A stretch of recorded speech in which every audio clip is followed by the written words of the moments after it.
오늘 우리가 함께 은혜 받을 하나님의 말씀은 사무엘하 24장에 있는 말씀입니다.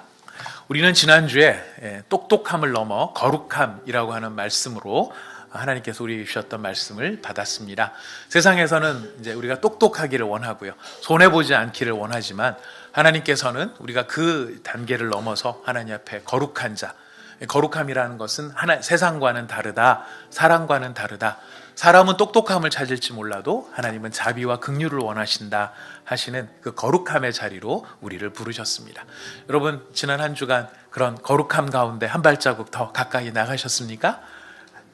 얼굴 표정을 보니까 혹시 아침에 잘 못 드셨습니까? 이게 오시다가 무슨 차하고 좀 받으셨습니까? 얼굴 표정들이 약간 무거우신 것 같으신데 오늘 다 마음 내려놓으시고 우리 살아계신 하나님 앞에 우리의 마음을 모을 수 있기를 바라겠습니다.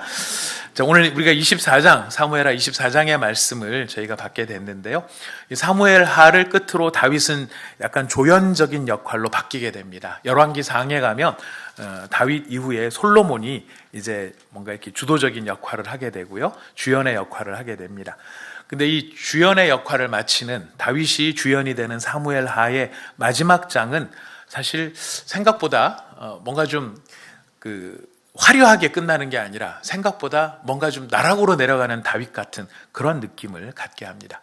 보통 위인전 그러면은 그 끝이 굉장히 또 잘 끝나야 되지 않습니까? 그 앞에 엉망으로 살았더라도 좀 정말 좋아져서 그 끝은 이랬더라 이러면서 좋게 결말을 맺을 것 같은데, 다윗의 이 이야기를 모두 마무리하는 사무엘하 24장에서는 오히려 하나님 앞에 심판을 당하고 또 그 하나님 앞에 엎드려지는 그런 다윗의 모습으로 24장 다윗을 그리고 있습니다. 이것이 어떤 의미가 있는가, 오히려 이것이 또 어떻게 은혜가 되는가, 우리가 오늘 24장의 말씀을 살펴보면서 하나님의 뜻을 깨닫기를 원합니다. 자, 24장, 우리는 다윗이 인구조사를 한 것에 대한 이야기를 잘 알고 있습니다.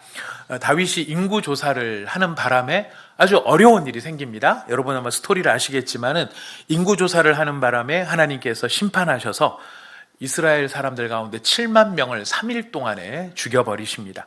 그들을 다 진멸하시는 것이죠. 자, 이렇게 된 이유가 다윗이 인구조사를 해서 그렇다. 맞습니다. 이 사건이 방아쇠가 된 것, 트리거가 된 것은 분명합니다. 하지만 근본적인 이유는 따로 있었습니다. 우리 24장 1절 말씀 한번 같이 읽어보겠습니다. 시작. 여호와께서 다시 이스라엘을 향하여 진노하사 그들을 치시려고 다윗을 격동시키사 가서 이스라엘과 유다의 인구를 조사하라 하신지라. 하나님께서 다윗을 격동하셨다고 하는데, 다윗을 향한 진노 때문입니까? 아니면 누구를 향해 진노하시는 거죠? 이스라엘을 향해 진노하시는 겁니다. 지금 이스라엘을 향해 진노하셨기 때문에 다윗을 격동하셨던 것이죠. 근데 사실 24장 1절 말씀을 처음 읽을 때는 저도 어떤 느낌이 드느냐면 하나님이 참 종잡을 수 없는 괴팍한 분처럼 느껴지기도 합니다. 왜? 평안하게 잘 살고 있는데 그냥 이렇게 좀 잘 살게 내버려두면 어떨까 싶은데, 하나님은 다윗과 이스라엘에게 뭐가 심술이 나셔서 평지풍파를 일으키시는가, 이런 생각이 들기도 합니다. 마치 그 알코올 중독자들이 막 술에 쩔어 있을 때 막 주사를 부릴 때 보면 뭐 인사불성으로 막 뒤집어 엎지 않습니까? 근데 마치 하나님께서 마구잡이로 행동하시는 것처럼, 왜? 하나님이 진노를 하셨어. 이유도 사실 정확하게 안 나와요. 그들을 치시려고 다윗을 격동시키시고 이런 단어들을 보면은 막 하나님께서 이 모든 것들을 막 분란을 일으키시는 분처럼 그렇게 느껴집니다. 근데 과연 그럴까요? 과연 하나님께서는 그렇게 괴팍한 분이실까요? 여호와께서 이스라엘 향해서 진노하셨다. 명시적인 이유는 나타나 있지 않지만 사실은 우리는 24장 전체를 거쳐서 다윗의 모습, 또 인구 조사하는 모습, 거기에서 7만 명이 죽어나가는 그런 과정들을 묵상을 해보면 사실 다윗만이 아니라 하나님이 진노하시는 이유는 이스라엘이, 나라 전체가 지금 교만에 빠져 있기 때문이라는 것을 우리는 짐작해 볼 수 있게 됩니다. 이 이스라엘은 노예들이 인도함을 받아서 나온 나라입니다. 그래서 광야 생활을 통해 가지고 겨우겨우 어찌해서 가나안 땅에 들어갔습니다. 거기서 땅의 일부를 점령하기는 했지만 그들은 그 땅에서 사는 동안 원래 태생적으로 뿌리 박힌 하나님을 향한 이 교만함과 또 하나님을 향한 원망, 불평이 그들의 마음속에 뿌리 내렸던 종족이 이스라엘 종족입니다. 그래서 우리가 사사기를 읽다 보면 금방이라도 이스라엘 민족이 꺼져버릴 것만 같아요. 금방 날아갈 것만 같아요. 왜? 죄짓고 또 하나님이 심판하시면 겨우 회개하고 죄짓고 회개하고 7번이나 그런 패턴들을 보이고 있어서 나중에는 정말 일부 이 베냐민 지파가 정말 씨가 마르는 그런 상황까지 가는 것을 보게 됩니다. 정말 명맥만 겨우 유지할 것 같은 이런 상황이었던 이스라엘이 다윗이 왕이 되면서 일대 전기를 맞이합니다. 세계사에서는 다윗을 부를 때 The Great David이라고 부릅니다. 위대한 왕 다윗, 다윗 대왕이죠. 이런 명칭은 알렉산더 뭐 이런 사람한테 붙여주는 겁니다. 알렉산더 대왕 그러듯이 다윗도 대왕이에요. 왜 대왕으로 취급을 받느냐면 다윗의 때에 이스라엘은 하나님이 약속하신 모든 가나안 땅을 완전히 점령했을 뿐만 아니라 그 주변 나라들을 다 복속을 시켜서 조공을 받습니다. 많은 재물과 자원들이 이스라엘로 몰려드는 것이. 우리는 성경에서 금을 제일 많이 가졌던 사람을 솔로몬으로 알고 있습니다. 솔로몬의 세입금이 금 666달란트였다. 한 달란트가 34kg이니까 우리가 어림짐작만 하더라도 약 18톤 정도 되겠죠. 금을 톤 단위로 쓰시는 분 보셨습니까? 금 필요해? 몇 킬로 줄까? 이런 분 보셨습니까? 솔로몬은 킬로가 아니고 톤으로 썼던 사람인데 그 톤을 썼던 이 솔로몬보다 사실 더 부자가 누구냐면 다윗이었어요. 그래서 다윗의 금, 그건 굉장히 지금 우리가 어쩌면 어떤 누군가는 다윗의 금으로 반지를 하고 있는지도 모르겠습니다. 여러분 이렇게 부유한 나라, 막강한 통치력을 발휘하고 주변을 정복한 나라, 정복한 시대, 이 시대가 바로 다윗의 시대예요. 힘을 가진 시대였습니다. 이런 힘을 갖게 됐으니 이스라엘은 어떤 모습이 되었을까요? 번영하고 발전해서 그래서 더 하나님을 경외하는 족속이 되었을까요? 아니면 그렇지 않았을까요? 이제 길거리에 은이 흘러 넘쳐서 땅바닥에 은이 떨어져 있어도 누구도 주목하지 않는 그런 시대를 맞이하여 굳이 하나님을 찾지 않아도 굳이 하나님의 도우심이 없어도 누릴 것 다 누리고 세상 무서울 것 없이 내 힘, 내 실력으로도 얼마든지 세상 살아갈 수 있다. 이런 풍조가 이스라엘에 만연했다는 것입니다. 내가 가진 재산이 얼마고 내가 가진 소유가 얼마고 내가 집이 몇 채고 내가 어떻게 노력해가지고 이런 것들을 다 만들어내서 이만큼 되었기 때문에 나는 더 이상 누구한테 꿀릴 일도 없고 자존심 상할 일도 없다. 그러니 굳이 하나님이 날 돕지 않으셔도 이대로만 그냥 간다면 하나님이 나를 그냥 이대로만 내버려 둔다면 나는 얼마든지 잘 살 수 있다. 자신의 힘과 자신의 능력에 대한 자신감이 가득해질 때 사람들은 겸손해지기가 쉽습니까? 우쭐해지기가 쉽습니까?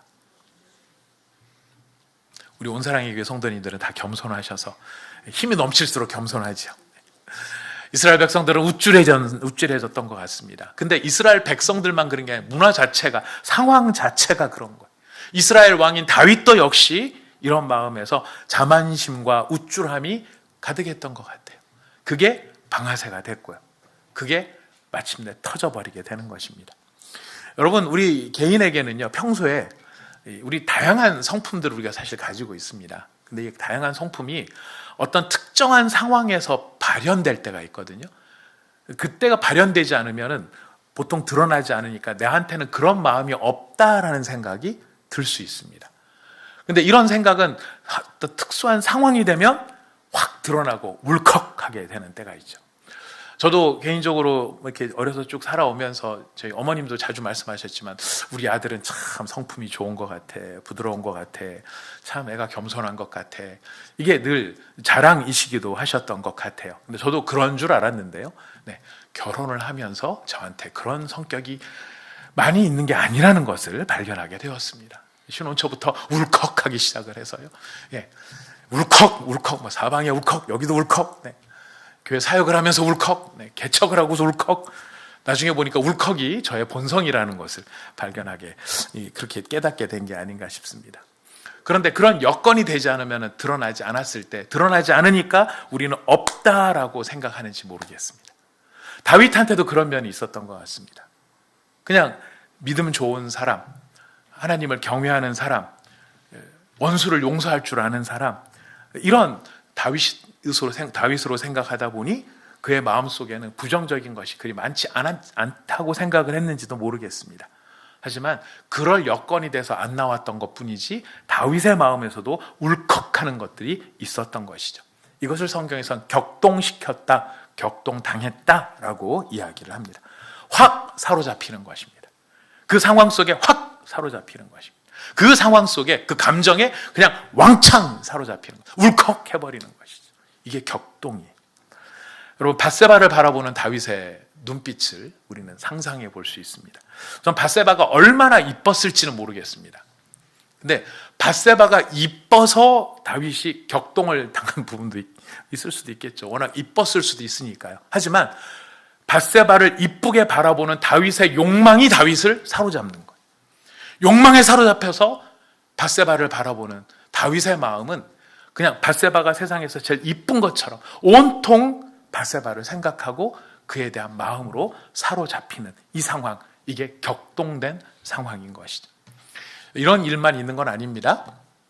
저희가 아시는 분은 아시겠지만 저희 오카노 목사님 다 존경하고 너무 존경하는 어르신, 돌아가신 어르신이지만 참 너무너무 지금도 사모하고 사랑하는 마음이 있는 어르신입니다. 근데 그 옥 목사님께서 저희 교역자들하고 이제 교역자 회의를 하실 때 그런 얘기를 한번 하셨어요. 요즘에 내가 지금 너무 참 고민이 많다. 내가 이런 상황인 걸 사람들이 알까봐 난 부끄럽다. 정말 난 창피해서 말도 못하겠고 참 이거 어떻게 하면 좋을지 모르겠다. 그러는데 저희들이 막 마음이 덜컥한 거예요. 한 100여 명의 교역자들이 회의를 하는데 목사님이 무슨 잘못을, 무슨 죄를, 스캔들이라도 막 이러면서 막 서로 막 긴장을 하고 말씀을 들었어요. 도대체 옥 목사님 뭐가 문제인가? 옥 목사님의 몸이 약해지셔서 이제 목사님께서 좀 취미로 갖기 시작한 게 사진을 찍는 일이셨습니다. 그래서 목사님이 찍은 사진 가운데 작품이 참 많이 있어요. 근데 사진을 즐겨 찍는 분들은 어떤 취미가 있느냐면 또 카메라에 대한 욕심이 많으신 거예요. 옥 목사님도 카메라에 대한 마음이 크셨던 거예요. 어느 날 카메라 파는 그 상점에 갔는데 너무 마음에 드는 카메라가 있더래요. 그 카메라를 딱 보고 저 카메라 만져보고 뭐 주물러보고 해보고 막 하시면서 마음에 그 카메라에 격동이 되신 겁니다. 사로잡히신 겁니다. 확 사로잡히신 겁니다. 목사님의 고백이에요. 이게 너무 마음에 들다 보니까 좀 무리해서 하나 살까? 뭐 카메라 값이 좋은 건 비싸잖아요. 지금 쓰고 있는 걸 팔고 이걸 또 돈을 보태 더 살까? 막상 그렇게 생각하니까 이 카메라도 아깝게 느껴지시더래요. 그래서 아주 무리해서 이걸 그냥 왕창 살까? 지를까? 이제 이 생각을 하시느라고 목사님의 고백이에요. 성경이 안 읽혀진다. 설교 준비를 하시는데 설교 준비를 하다 말고 갑자기 본인이 멍하니 뭘 생각하고 있어요? 카메라를 생각하고 있어요. 격동되신 거예요. 확 사로잡힌 거예요. 저희들이 교육자 모임을 하는데 어떤 때보다 모든 교육자들이 은혜를 받은 거예요. 와, 옥 목사님도 저러실 수 있구나. 옥 목사님도 저러시구나. 저렇게 뭔가에 하나에 확 사로잡히면 온통 마음이 거기에 가 있느라, 여러분 오카노 목사님 성품 아시죠? 추상 같은 성품 아시죠? 올곧은 성품 아시죠? 말씀 전할 때 그 한 말씀 한 말씀이 폐부를 찌르는 정말 그런 아주 대단하신 분이신데 그 목사님이 상상이 안 되는 거예요. 설교하다 말고 카메라, 이게 상상이 안 되는 거죠. 여건이 되니까 발현이 되는 것입니다. 다윗이 그런 상황이 됐다는 겁니다. 인구조사 한번 꼽히니까 그냥 거기에 온통 사로잡히는 것입니다. 인구조사가 그렇게 심각한 문제일까요? 그렇지 않습니다. 모세는 민수기에서 2번이나 인구조사를 합니다. 근데 모세의 인구조사와 다윗의 인구조사 뭐가 다를까요? 첫 번째는 모세의 인구조사는 하나님께서 지시하신 것입니다. 하지만 다윗의 인구조사는 주변의 반대에도 불구하고 스스로가 인구조사를 강행을 한 겁니다. 근데 이 인구조사에 있어서 중요한 또 하나의 차이가 있는데 어떤 성경학자의 조사인데 참 많이 공감이 됩니다. 인구조사를 하게 되면 반드시 속전을 바쳐야 됩니다. 이것이 하나님이 정해 주신 규정이에요. 우리 출애굽기 30장의 말씀 11절부터 16절 같이 읽어보겠습니다. 시작. 여호와께서 모세에게 말씀하여 이르시되 내가 이스라엘 자손의 수요를 조사할 때에 조사받은 각 사람은 그들을 계수할 때에 자기의 생명의 속전을 여호와께 드릴지니 이는 그것을 계수할 때마다 그들 중에 질병이 없게 하려 함이라. 무릇 계수 중에 드는 자마다 성소의 세겔로 반세겔을 낼지니 한 세겔은 20게라라. 그 반세겔을 여호와께 드릴지며 계수 중에 드는 모든 자 곧 20살 이상 된 자가 여호와께 드리되 너희의 생명을 대속하기 위하여 여호와께 드릴 때에 부자라고 반세겔에서 더 내지 말고 가난한 자라고 덜 내지 말지며 너는 이스라엘 자손에게서 속전을 취하여 회막 봉사에 쓰라. 이것이 여호와 앞에서 이스라엘 자손의 기념이 되어서 너희의 생명을 대속하리라. 인구조사를 하면은요, 인구조사에 해당되어지는 모든 사람이 반세겔을 내야 됩니다. 부자라고 해서 더 내는 게 아니고요, 가난한 자라고 해서 덜 내는 게 아닙니다. 무슨 의미가 있을까요? 생명의 값은 다 똑같다라는. 하나님 앞에서 부자의 생명의 값이나 가난한 자의 생명의 값이 다 똑같다라는 거예요. 그래서 인구조사를 할 때마다 반세겔을 내는데 모든 생명이 똑같다. 두 번째, 이 모든 생명은 누구로부터 말미암은 것이다? 하나님께로 말미암은 거예요.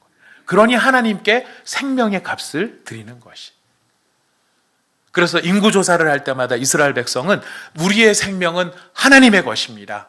우리가 이 모든 생명을 갖는 것은 하나님께서 우리에게 생명을 주셨기 때문입니다. 그래서 인구조사를 통해 우리가 숫자가 얼마가 될 때 우리를 이렇게 번창하게 하신 하나님께 대속의 예물을 드립니다. 이렇게 드려야만 하는 것이죠. 하지만 다윗이 행한 인구조사에는 그런 대목이 안 나와요. 하나님을 향한 겸손이 없었다는 것이죠. 무엇입니까? 자신의 소유, 자신의 힘, 내가 얼마나 강력한 나라를 이끌고 있고 우리 백성이 얼마나 되는가, 여기에 대한 다윗의 자부심, 이것으로 인구조사가 이루어졌다는 것입니다. 그래서 다윗은 이 조사를 속히 시킵니다. 요압이라는 군사령관이 있습니다. 최고 대장이죠. 이 사람을 불러서 단에서부터 부엘세바까지, 우리 한국으로 말하면 뭡니까? 백두에서 한라까지 조사해라. 여러분, 백성의 수를 조사해서 자기에게 보고하라고 하는 이 다윗의 모습 속에 여러분 어떤 변화가 있습니다. 이전까지의 다윗과는 조금 다른 다윗의 모습이 드러납니다. 뭔지 아십니까? 다윗은 점점 숫자에 집중하기 시작을 한다는 거예요. 숫자를 통해 현실을 바라보기 시작한다는 거예요. 인구 숫자가 얼마가 되느냐, 숫자가 얼마나 되느냐.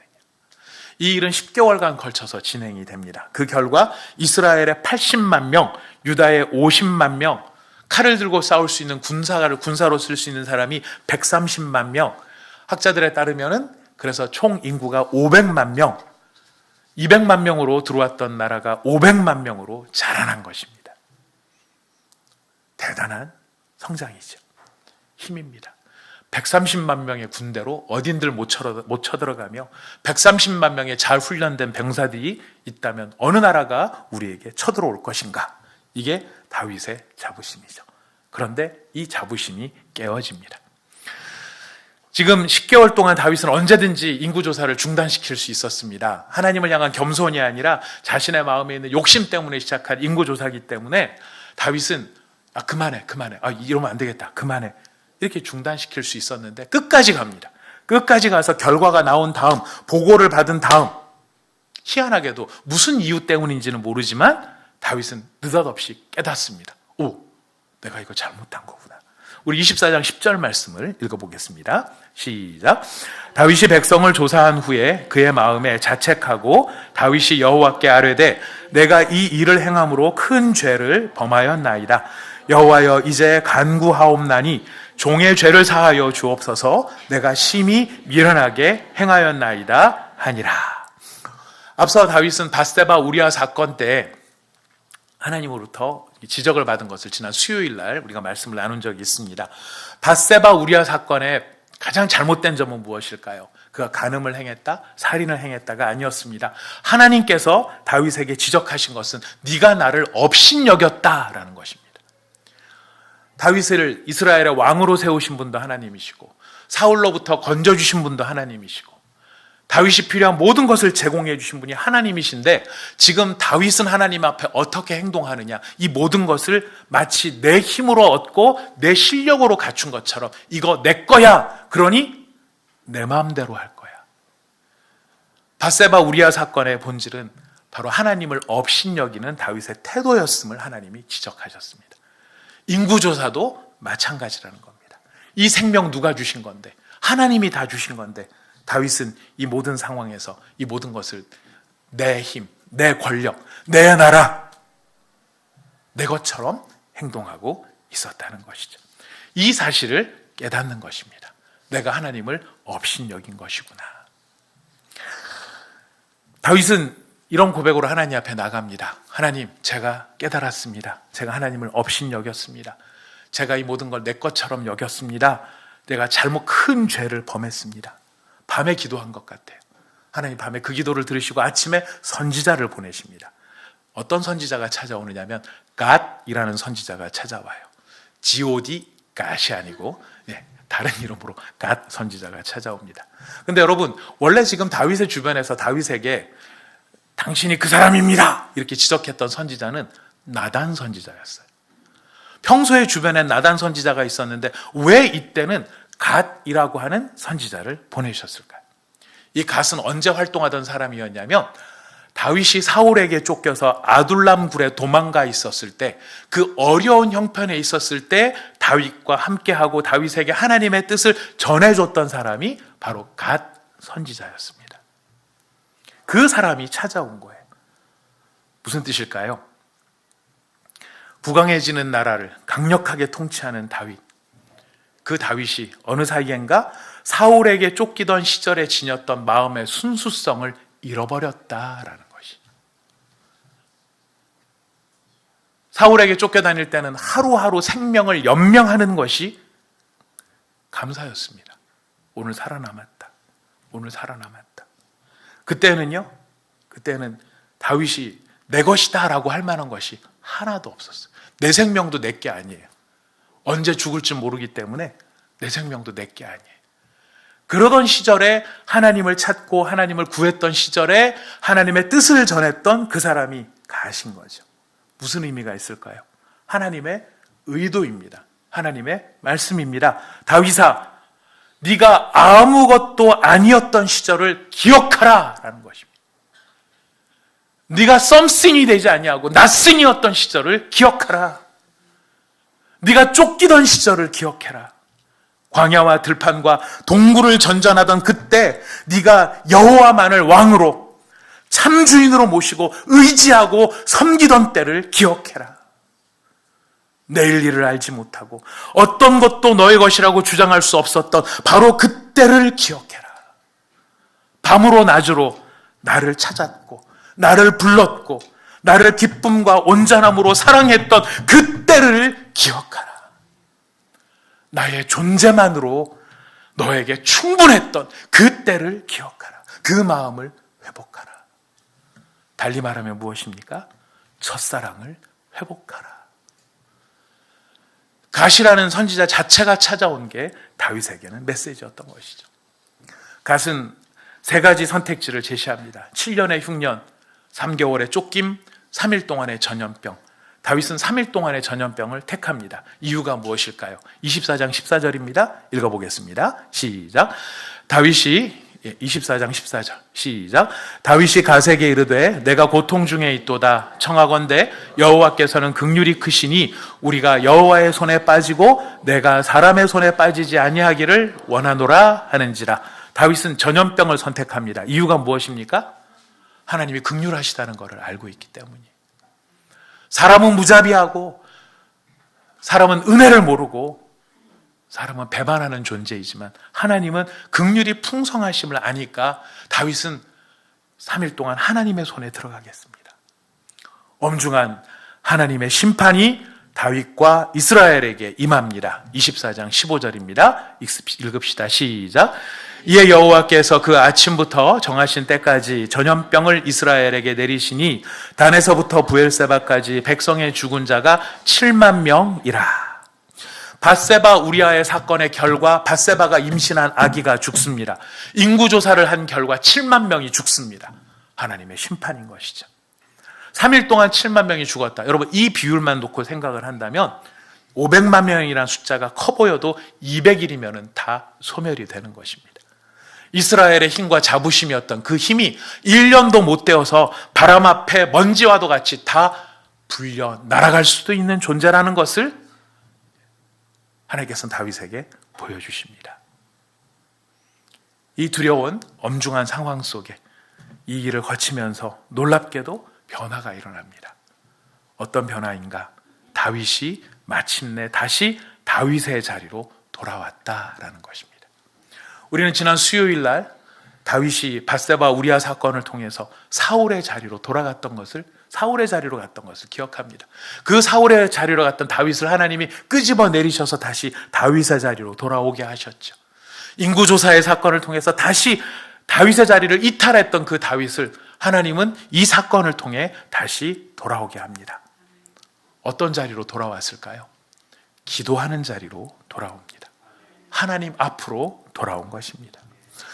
우리가 이 문맥을 보면은요, 문맥을 자세히 보면은 참 놀라운 장면이 있는데, 그건 뭐냐면 전염병 심판의 앞과 뒤에 두 번의 다윗의 기도가 등장을 하는 거예요.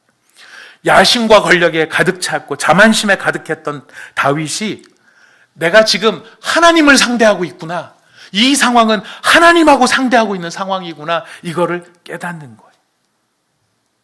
이전에는 자신의 계획 속에 있었죠. 얼마나 힘이 있는가. 그래서 내가 다음번에 어떤 스텝을 가질 건가. 집이 이미 세 채인데 다음에는 5채, 이렇게 바라보면서 내 계획을 막 가지고 나갔다면, 이 전염병을 겪으면서 다윗은 깨닫는 거예요. 나는 지금 하나님의 손아귀에 있는 것이구나. 두 번의 기도를 하는데요, 첫 번째 기도는 회개의 기도이고 두 번째 기도는 중보의 기도입니다. 24장 10절을 읽어봅니다. 24장 10절 시작. 다윗이 백성을 조사한 후에 그의 마음에 자책하고 다윗이 여호와께 아뢰되 내가 이 일을 행함으로 큰 죄를 범하였나이다. 여호와여, 이제 간구하옵나니 종의 죄를 사하여 주옵소서. 내가 심히 미련하게 행하였나이다 하니라. 회개를 합니다. 24장 17절입니다. 읽어보겠습니다. 다윗이 백성을 치는 천사를 보고 곧 여호와께 아뢰어 이르되 나는 밤죄하였고 악을 행하였거니와 이 양무리는 무엇을 행하였나이까? 청하건대 주의 손으로 나와 내 아버지의 집을 치소서 하니라. 다윗은 자기가 잘못했다는 사실을 인정합니다. 그리고 그것을 통감합니다. 나의 죄로 인해서 이스라엘 백성들이 고난을 당하고 있다라고 하는 생각 속에 하나님 앞에 중재하고 중보합니다. 그러나 사실 여러분, 이 죄는 누구 때문에 시작된 고통입니까? 다윗 때문에 시작된 고통입니까? 이스라엘 백성들 때문에 시작된 고통입니까? 이스라엘 백성 때문에 시작한 고통이었어요. 그러나 다윗은 이 고통 속에 자기가 방아쇠 역할을 한 것, 결국 나도 이스라엘의 일원이니까, 근데 저는 방아쇠였을 뿐이에요, 이렇게 하지 않죠. 뭐라고 얘기합니까? 저를 책망하시옵소서. 이 양무리는 무엇입니까? 이 양무리가 뭘 잘못했습니까? 이건 다 제 잘못입니다. 세상 사람들의 모습과 성숙한 성도의 모습의 차이를 여기서 우리는 발견하게 됩니다.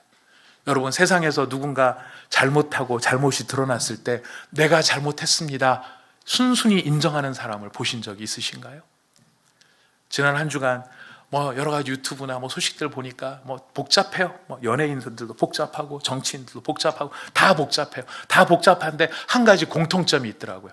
아무도 제가 잘못했습니다라는 사람은 없더라고요. 그러나 다윗은 지금 하나님 앞에 어떻게 나갑니까? 이 모든 것 제가 잘못한 것입니다. 저를 책망하십시오. 저와 저의 집을, 저의 아비의 집을 책망하여 주십시오. 이것이 다윗의 원래 자리였고요. 이것이 예수 그리스도의 마음이고요. 예수의 영이 충만한 사람들이 보여주는 하나님 앞에서의 모습입니다. 모세가 뭐라고 합니까? 제 이름을 생명책에서 지우시옵소서. 다윗의 언어를 보십시오. 숫자로만 생각했습니다. 80만 명, 50만 명, 130만 명. 다윗의 언어가 바뀝니다. 이 양무리들이 뭘 잘못했습니까? 약물이들이 인격적인 단어로 바뀌어지는 거예요. 숫자에 불과했고 숫자 취급을 했던 이스라엘 백성들이 이제는 자신이 돌봐야 될, 목양해야 될 양떼라고 하는 존재들로 다시 그의 눈이 벗겨진 것이, 제대로 돌아오게 된 것이죠. 다윗은 어떻게 자신의 잘못을 깨달았는지는 성경에 나오지 않지만 중요한 것은 자신의 죄를 깨달았을 때 가장 먼저 한 반응이 기도였다라는 사실입니다. 다윗은 자기 자신을 살펴보지 않습니다. 이스라엘 백성들에게 책임을 돌리지 않습니다. 주변 나라들에 대한 관계에 대해서 신경 쓰지 않습니다.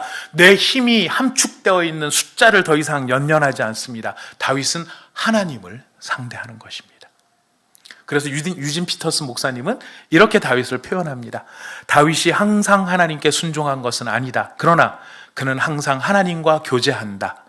다윗이 항상 하나님의 뜻에 민감한 것은 아니었다. 그러나 그는 언제나 하나님께 호소함으로써 그 일을 마무리했다. 다윗이 항상 믿음으로 산 것은 아니다. 그러나 그는 문제에 직면하면 언제나 기도했다. 다윗이 제자리로 돌아온 것입니다. 제자리로 돌아온 다윗, 하나님께서 선지자 갓을 보내서 다윗을 어느 곳으로 보냅니다. 빨리 저쪽으로 가라. 어디로 가느냐? 우리가 읽은 본문이에요. 여부스 사람 아라우나의 타작마당으로 보냅니다. 여러분, 아라우나는 이스라엘 사람이 아닙니다. 이방인입니다. 여부스 사람이라는 이방인이에요. 여부스 사람들은 예전에 예루살렘에 원래 살았던 원주민인데 다윗이 예루살렘을 점령하면서 전멸시켰던 사람들입니다. 그리고 일부가 쫓겨 나와 있는 그 중에 한 사람이 바로 이 아라우나예요. 참 재밌는 것은 언약궤와 관련된 중요한 때마다 이방인이 등장한다는 거예요. 이스라엘은 개판이라고 할 뻔했는데 이스라엘은 엉망진창으로 사는데 이방인은 중심을 잡아요. 우사는 언약궤를 잘못 만져서 다윗이 너무 겁이 나가지고 못 가지고 들어옵니다. 누구한테 맡깁니까? 가드 사람 오베데돔의 집에 맡겨요. 지금 이스라엘은 지금 하나님 앞에 전염병에 시달리고 있는데 누구는 온전하게 헌신하고 있느냐? 여부스 사람 아라우나는 다윗을 향해 헌신하고 있어요. 근데 하나님이 그 이 여부스의 이 아라우나의 어디로 보내냐면 타작마당으로 보냅니다. 왜 하필 타작마당일까요? 물론 타작마당이 터가 넓고 넓으니까 나중에 이곳이 솔로몬 성전의 기초가 됩니다. 하지만 여러분, 더 중요한 의미가 있습니다. 타작마당은요, 알곡과 가라지를 가르는 곳이 타작마당이에요. 다윗을 타작마당으로 보내시는 겁니다. 저는 알곡인가? 저는 가라지인가? 어떻게 판별을 받을까요? 다윗은 그곳으로 가서 급히 땅을 매입을 합니다. 그리고 하나님 앞에 제단을 쌓으려고 합니다. 아라우나가 모든 것을 다 가지라고 합니다. 땅도 가지시고 소도 가지시고 나무도 가지십시오. 하나님께 제사 드립시오. 내 것이 다 당신의 것입니다. 하지만 다윗은 거절합니다. 왜? 그가 깨달은 바가 있거든요. 밧세바 우리아 사건 때 나단이 와서 했던 비유가 이것이었습니다. 부자가 있었는데 소도 많고 양도 많고 많이 있었습니다. 가난한 자가 있었는데 어린 양 새끼 하나밖에 없었습니다. 근데 부자네 집에 손님이 왔습니다. 그 부자가 가난한 집에 양을 뺏어다가 드렸습니다. 무슨 의미입니까? 자기 것은 아끼고 남의 것으로 대신하려고 했다라는 것. 그 모습을 보고 다윗은 정죄합니다. 그 사람은 반드시 죽일 사람이다. 죽음을 당해야 된다. 죽어야 한다. 자신의 것으로 온전히 희생드리지 않고 남의 것을 뺏어다가 대신하려고 하는 이것은 아주 잘못된 행동이다. 다윗은 이게 죽어야 된다는 사실을 알고 있죠. 그러니 뭐라고 고백합니까? 내가 값없이는 하나님 앞에 나가지 않겠다. 하나님 앞에 희생 없이는 나가지 않겠다. 여러분, 우리도 중요한 고비 때마다 이런 기도를 할 수 있습니다. 저는 할 수 있다고 생각을 하는데 의도를 잘 생각해야 됩니다. 하나님, 이번에 이 사업이 아니면 이 프로젝트가 아니면 이 건이 잘 돼서 성공하게 해주시면 거기에 나오는 수익금 저 혼자 먹지 않겠습니다. 하나님 반 드리고 저도 반. 하나님 3, 저 7. 뭐 이렇게 우리가 생각할지도 모르겠습니다. 사업이 잘 되기를 바라는 마음에 그럴 수 있죠. 근데 여러분, 그거 가만히 구조를 놓고 보잖아요. 하나님이 주신 것으로 하나님께 드리는 거예요. 내 희생과 나의 온전함으로 하나님께 드리는 게 아니라 하나님께서 나한테 뭐 주시면 그거 갖고 하나님께 돌려드리겠다라는 거예요. 다윗은 그 태도가 왜 문제가 되는지를 지금 이야기를 하고 있는 것입니다. 나는 하나님 앞에 희생 없이 나가지 않겠다. 값을 지불하겠다. 내 해야 할 도리를 바로 하겠다. 그리고 다윗은 제단을 쌓습니다. 번제를 드립니다. 화목제를 드립니다. 그리고 24장이 끝이 납니다. 놀라운 것은요, 너무 감사한 것은 다윗이 성전을 짓지 않고 제단을 쌓는 것으로 끝이 난다라는 것이. 여러분, 다윗은 힘이 있는 사람이에요. 재물이 있는 사람입니다. 능력이 되는 사람입니다. 그 능력을 가지고 다윗이 지을 수 있는 모든 역량을 동원해서 거대하고 화려하고 웅장한 성전 얼마든지 지을 수 있는 거예요. 그런데 하나님은 그 성전을 받지 않으셨어요. 무엇을 받으십니까? 다윗의 통곡과 눈물과 그의 애절함이 담겨있는 제단을 받으셨던 거예요. 다윗이 할 수 있는 모든 역량 속에서 그가 가지고 있는 그의 힘을 받으신 게 아니라 하나님이 기뻐하시는 것은 하나님을 사랑하고 하나님 한 분으로 만족하고 당신이 나의 기쁨입니다 라고 하는 그 하나님으로 충분했던 존재가 자기의 욕망과 욕심에 사로잡힌 자신의 본성을 보면서 은혜 없이 저는 아무것도 아닙니다. 은혜 없이 저는 아무것도 아닙니다. 하나님의 은혜만이 저의 전부입니다. 자신의 죄를 용서받는 그 제단, 그 흙제단을 붙잡고 하나님 앞에 나가는 것이죠. 여러분, 성전의 기초는 무엇입니까? 앞으로 솔로몬이 성전을 짓겠지만 진정한 성전의 기초는요, 다윗이 무엇을 성취했기 때문에 그 성취로 만들어내는 게 성전이 아니고요, 성전의 가장 중요한 기초는 하나님의 은혜로 용서받았다라는 것이. 하나님의 은혜로 용서받았다. 다윗이 하나님을 위하여 이룬 것이 아니고요, 하나님이 다윗을 위하여 이루어 주신 것입니다. 그의 기도를 들으시고 백성들에게 자비를 베풀어 은혜를 주시는 것, 바로 이것이 모든 성전의 기초가 되는 것입니다. 말씀을 정리하겠습니다. 사랑하는 여러분, 다윗이 이렇게 했다, 참 중요한 것이지만 오늘 우리에게 주시는 더 중요한 말씀은 하나님은 어떤 분인가라는 거예요. 나를 부르신 하나님, 내가 믿는 하나님은 어떤 분인가. 사무엘서는 참 멋진 성경입니다. 사무엘서는요, 한나의 간곡한 기도와 하나님의 자비로운 응답으로 시작합니다. 기억나시죠? 한나의 애절한 기도가 있었어요. 아기를 낳고 싶어하는 한나의 눈물의 기도가 있었어요. 하나님의 자비의 응답으로 시작합니다. 그 끝은 어떻게 끝이 납니까? 다윗의 간절한 기도와 하나님의 은혜로운 응답으로 끝을 맺습니다. 우리 하나님은 어떤 분이십니까? 우리가 간절히 주님 앞에 나갈 때에 응답하시는 하나님이십니다.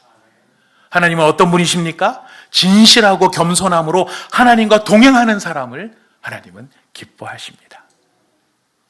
하나님은 어떤 분이십니까? 자신의 잘못을 깨닫고 하나님을 찾는 상한 심령을 외면하지 않으신다는 것. 비록 그가 하나님을 업신여겼던 사람이라 할지라도 돌이켜 하나님을 찾을 때 하나님은 그 심령을 붙들어 주시는 분이십니다. 사랑하는 여러분, 마지막으로 기억합시다. 우리가 믿는 하나님, 나를 부르신 하나님은 어떤 분이십니까?